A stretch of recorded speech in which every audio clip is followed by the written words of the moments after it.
Bismillahirrahmanirrahim. Assalamualaikum warahmatullahi wabarakatuh. Kami dari kelompok 9 ingin mempresentasikan mengenai pengambilan keputusan taktis untuk memenuhi tugas akuntansi manajemen. Kelompok kami terdiri dari 5 orang, yaitu dari saya sendiri Muhammad Rafli, yang kedua ada Ratu Deliza Dwi Astiria Risandi, yang ketiga Rohainis Murabani, yang keempat ada Salia Putri Amalia, dan yang terakhir ada Maharani Dwi Putri. Untuk penjelasan pertama akan disampaikan oleh Maharani Dwi Putri. Waktu dan ruang saya persilakan.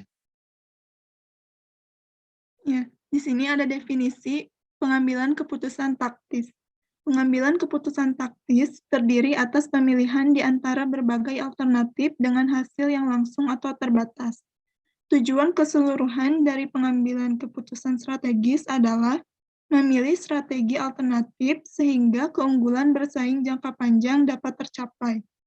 Jadi, pengambilan keputusan taktis yang tepat berarti keputusan yang dibuat tidak hanya mencapai tujuan terbatas, tetapi juga berguna untuk jangka panjang.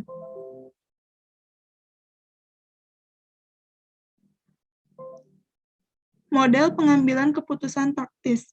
6 langkah yang mendeskripsikan proses pengambilan. Yang pertama, kenali dan definisikan masalah. Yang kedua, identifikasi setiap alternatif sebagai solusi yang layak. Yang ketiga, identifikasi biaya dan manfaat yang berkaitan. Yang keempat, menghitung total biaya dengan manfaat yang relevan. Yang kelima, nilai faktor-faktor kualitatif. Yang keenam, memilih alternatif yang menawarkan manfaat terbesar secara keseluruhan. Selanjutnya akan disampaikan oleh Ratu Delisa.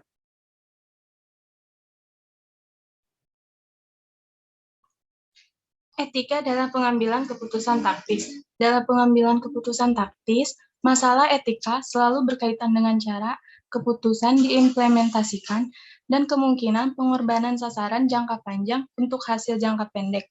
Namun, pengambilan keputusan harus selalu mempertahankan kerangka kerja etis.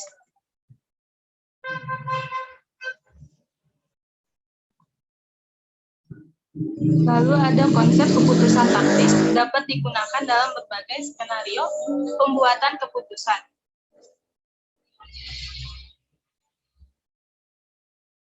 Keputusan membuat atau membeli. Manajer sering dihadapkan dengan keputusan apakah harus membuat atau membeli komponen yang digunakan dalam produksi. Sesungguhnya, manajemen secara berkala harus mengevaluasi keputusan masa lalu yang berkaitan dengan produksi. Selanjutnya akan dilanjutkan oleh Royhan. Keputusan meneruskan atau menghentikan. Dalam memutuskan untuk meneruskan atau menghentikan suatu lini produk, manajer juga harus mempertimbangkan berbagai dampak komplementernya. Laporan segmen yang disusun atas dasar perhitungan biaya variabel memberikan informasi yang berharga. Perhitungan biaya relevan akan membantu menggambarkan bagaimana informasi tersebut harus digunakan. Lanjut.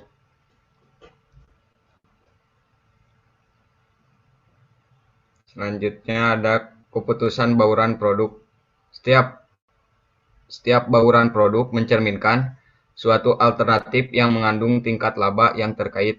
Seorang manajer harus memilih alternatif yang akan memaksimalkan total laba karena biaya tetap tidak tergantung pada tingkat aktivitas. Lanjut. Kemudian, materi selanjutnya yaitu pemilihan bauran yang optimal akan sangat dipengaruhi oleh hubungan antara keterbatasan sumber daya terhadap produk individual. Sumber daya dengan satu kendala, yaitu margin kontribusi per unit dari sumber daya yang faktor langka atau terbatas adalah yang menentukan sumber daya dengan banyak kendala. Solusi dari bauran produk dengan banyak kendala dilakukan dengan menggunakan teknik pemrograman linear.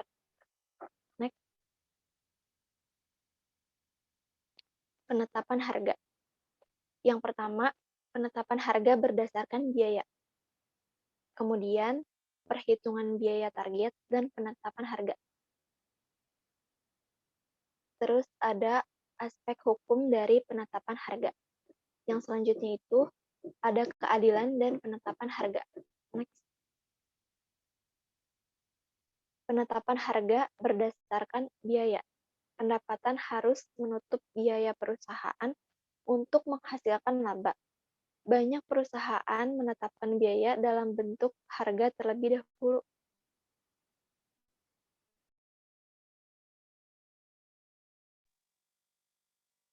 Perhitungan biaya target dan penetapan harga.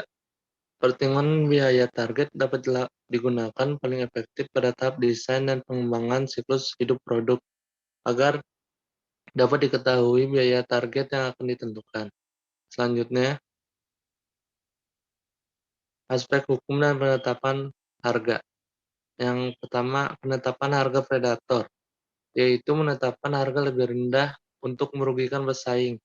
Ini dilakukan dengan cara menekankan harga produksi dan menetapkan HPP dengan semurah mungkin dari harga kompetitor. Yang kedua itu ada diskriminasi harga. Diskriminasi harga merupakan pengenaan harga yang berbeda kepada beberapa pelanggan atas produk yang sama.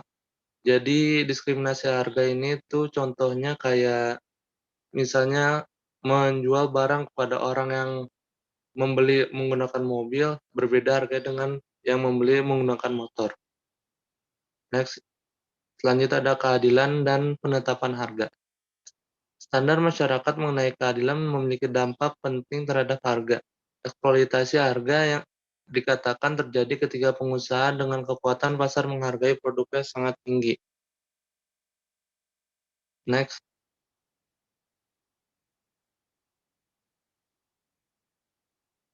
cukup sekian dari kelompok kami. Kurang lebihnya mohon maaf. Wassalamualaikum warahmatullahi wabarakatuh.